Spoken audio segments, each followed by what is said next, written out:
Waheguru Ji Ka Khalsa, Waheguru Ji Ki Fateh. Welcome to another edition of Community Talk. I'm your host, Bhagwant Singh Martin Singh. Vaheguru Ji Ka Khalsa, Vaheguru Ji Ki Fateh. I'm your other co-host, Martin Singh. It's a pleasure to be here with you again.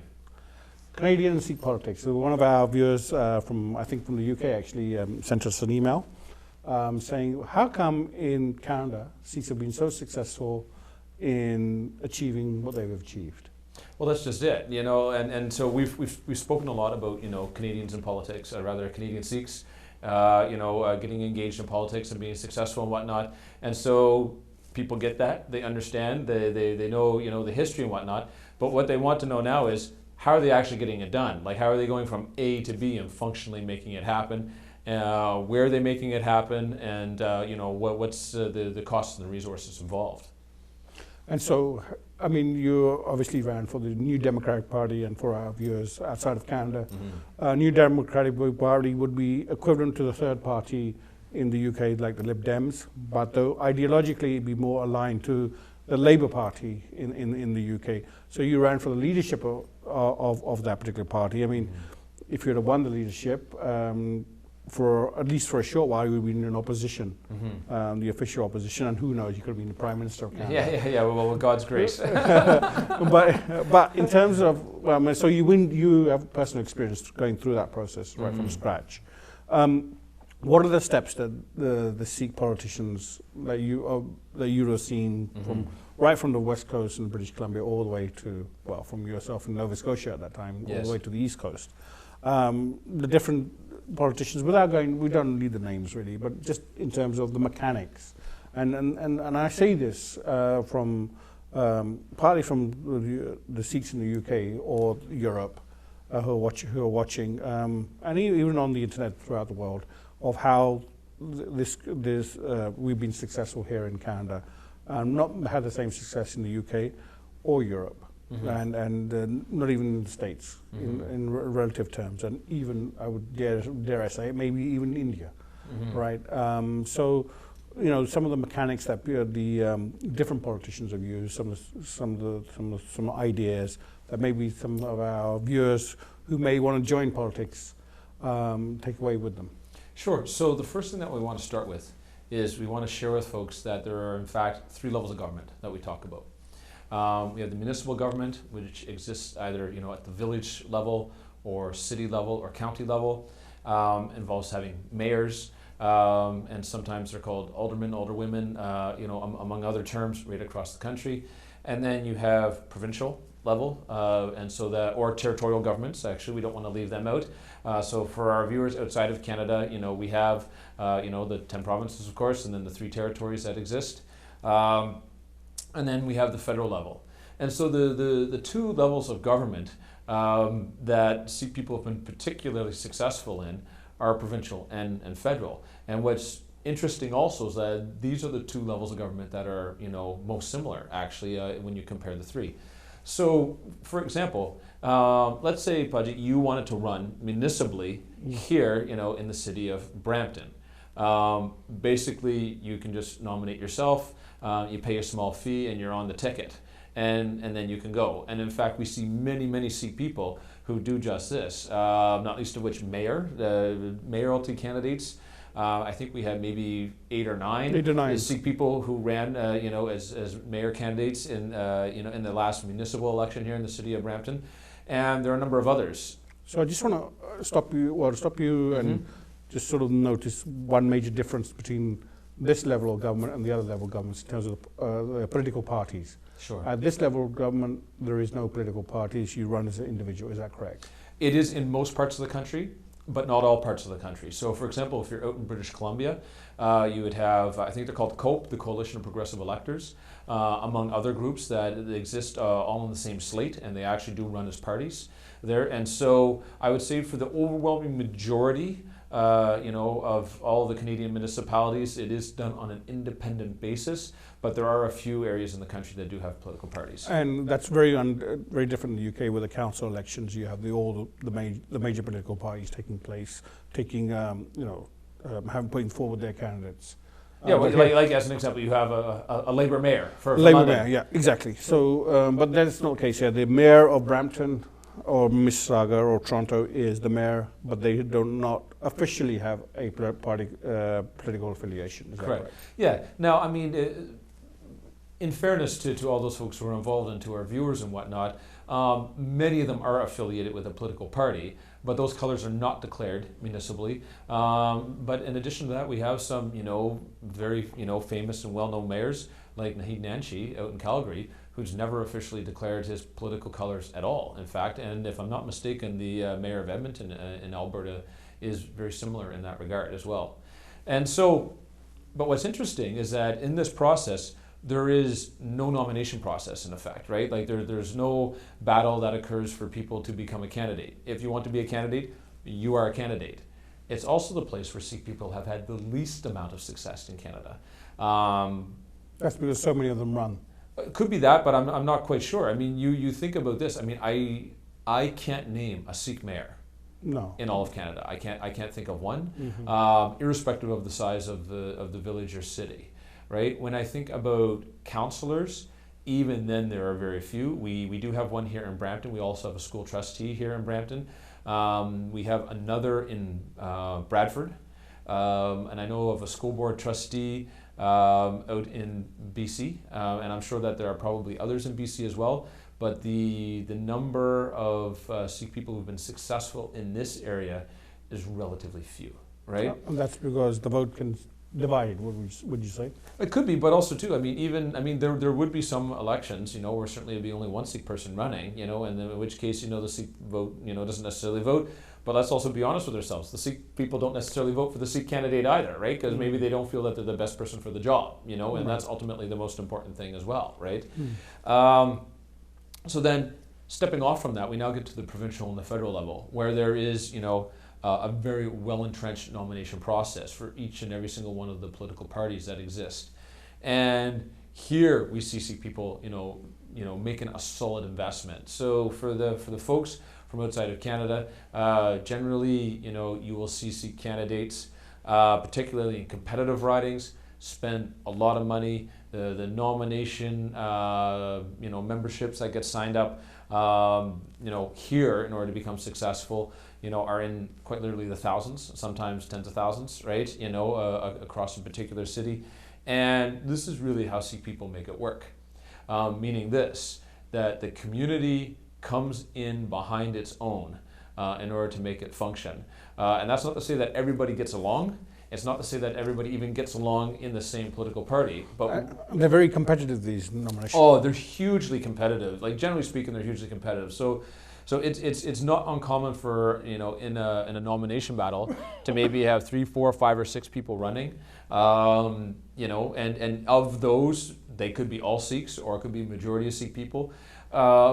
And then, of course, what happens is that in the other political parties, the exact same thing is happening. So, for example, when I ran in the most recent federal election, I was a Sikh person, and I was the candidate for the New Democratic Party.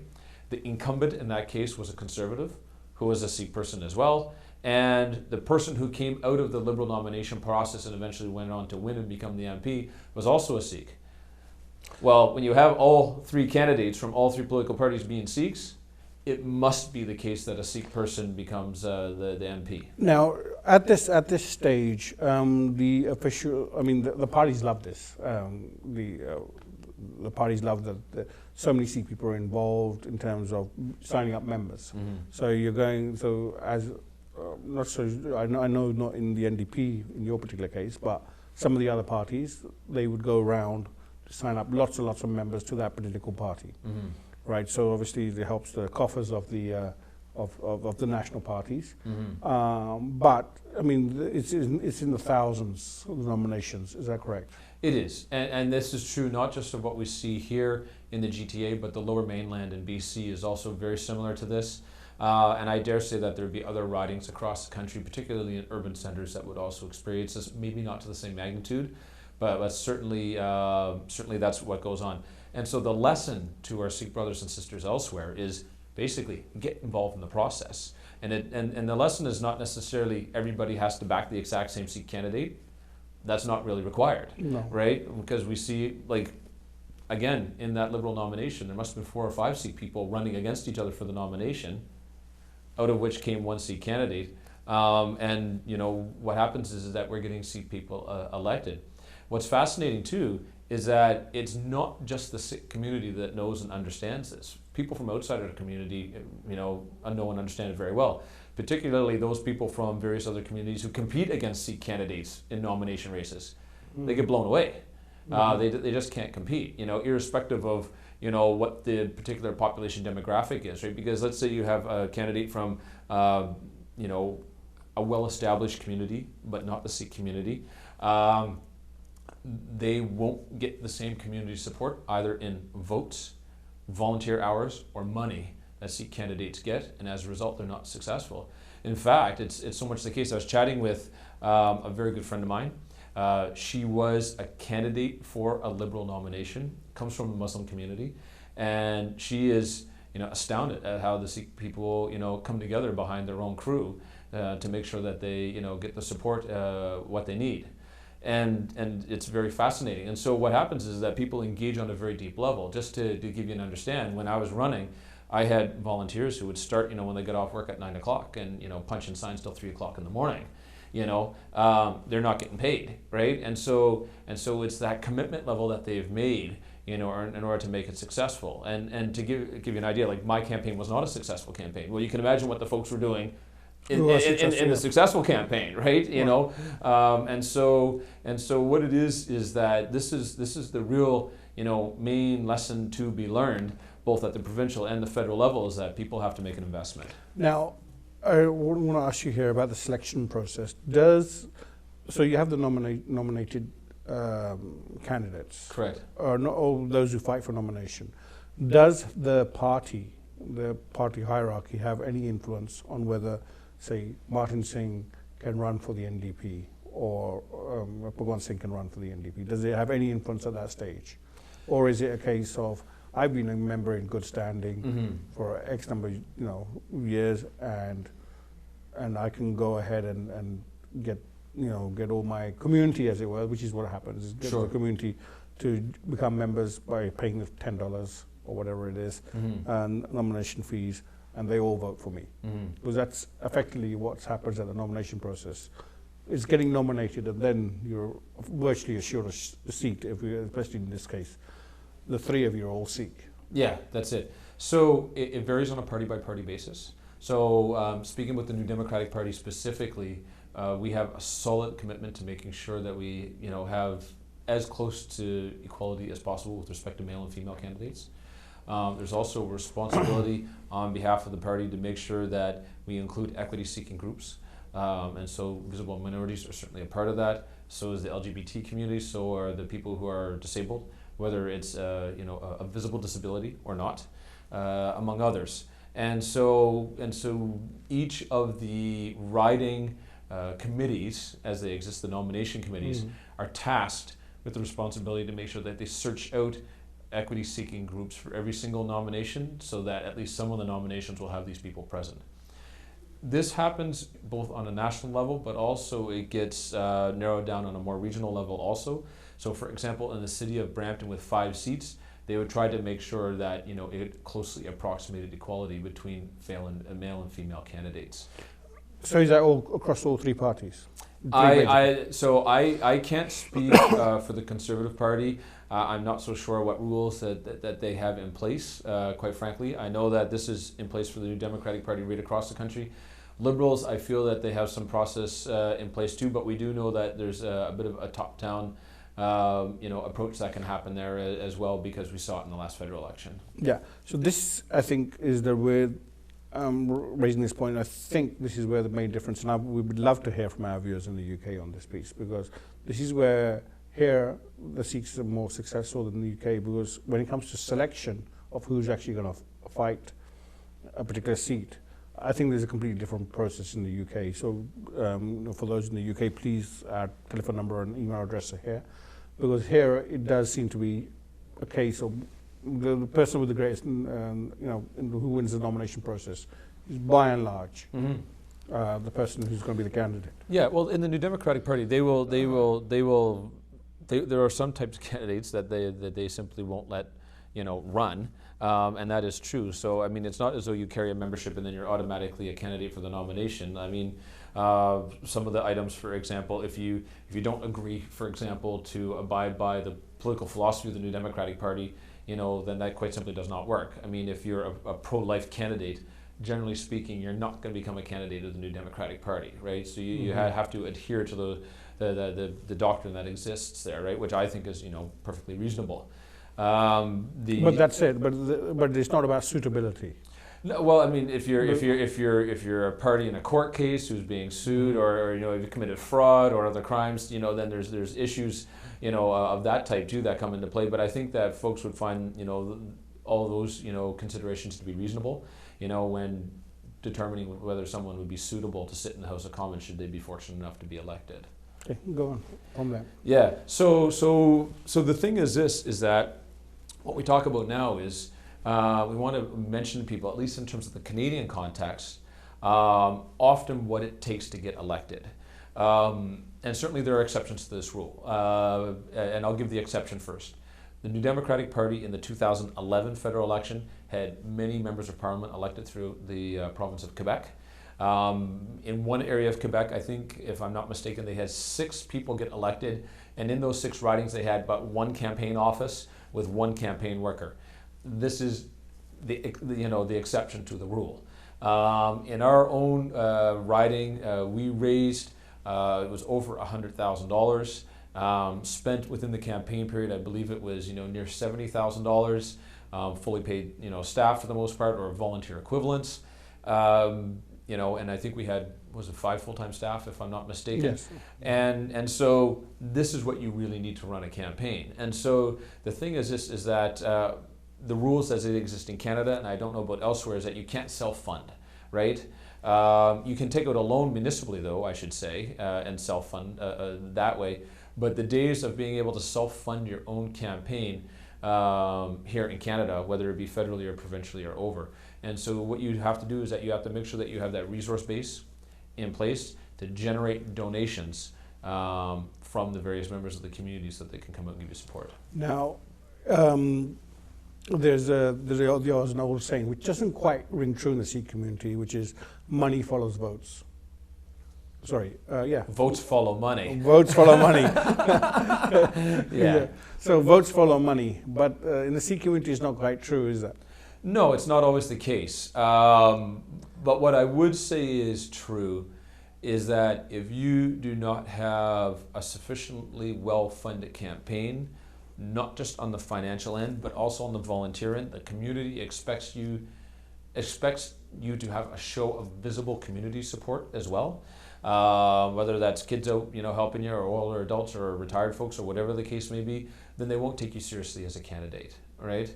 And so I should also add too, for our viewers in other parts of the world, don't be discouraged when you lose, right? The candidates who are successful here often are those who run again and again and again, not because they're stubborn and pig-headed, but because there is very much a learning process that happens. And there's an evolution. Well, that's it. I mean, and that learning process exists for the candidate themselves in terms of learning what has gone right and gone wrong, and their various elections that they participated in. But there's also a learning process for the electorate. Someone may be very well known within their own Sikh community, but not very well known outside of it. Being and participating in a number of elections allows then that candidate to become known to the people outside the Sikh community, making it that much more likely for them to be voted. Now, I'm just on the negative side a little bit, just very briefly. When I said votes follow the money, and it doesn't, the Sikh community, they tend to, if you can get one person donating to all 3 candidates, right, in terms of money. So they're making some political and monetary investments as well. Sure. Yeah, but this is not unique to us, right? Like, I mean, in the days when we had, federally corporate and union donations, you would have very large companies that would do the very same thing. They would donate, often at least to the 2 larger parties, sometimes to all 3 political parties. I would say to a large extent, that still happens here in the province of Ontario, although the new financing rules are coming into place where that's going to be now limited. The thing is this, is that those number of people that do that are relatively few. And the fact of the matter is that you need the financial resources in order to be able to run your campaign, so you're not saying no in those particular cases. Okay, we've literally got 2 minutes left, so just summing up, is it? So yeah, so if we were to give, the 2 minute, sum up version, first things first, make sure you get involved. Second thing is this, make sure that do the best you can to rally your own community around you. That's what we've been able to do here in Canada, not just for financial resources, which are hugely important, but you need people power as well. You need people out there willing to knock the doors, get on the radios to chat about what's going on with your campaign and that type of thing. In addition to that, they have to be able to volunteer on your campaign yourself. It will be different money numbers. Certainly in the United States, it will be hugely different than what we have going on in Canada. I'd actually just multiply everything by 10. Like a congressional district alone will probably be about 600,000 people, which is the size of our whole city of Brampton here, just to give folks an idea of the scale. Be willing to run again and again, right? Make a commitment to run not just for one election, but for a number of elections. Make sure your family is aware of that, commitment as well. And then the people will end up coming to learn more about you. You'll learn more about the process. And as a result of all of that, you'll become a very viable and a successful candidate going forward. On that very note, Martin, I think this has been very insightful. It's been insightful for me listening to you, and I hope that people in our communities will get involved in politics, because that's where the difference is going to be made. Is there any final word you have? If folks still have, this topic came as a result of feedback from one of our viewers. If there are things that I failed to address that they wanted to know about, please feel free to share that with me or Bhagwant Baji, because we are being more than pleased to address that on a future show. And keep the commentary coming. We love to hear from you, and it's always a pleasure. Vaheguru Ji Ka Khalsa, Vaheguru Ji Ki Fateh. Vaheguru Ji Ka Khalsa, Vaheguru Ji Ki Fateh.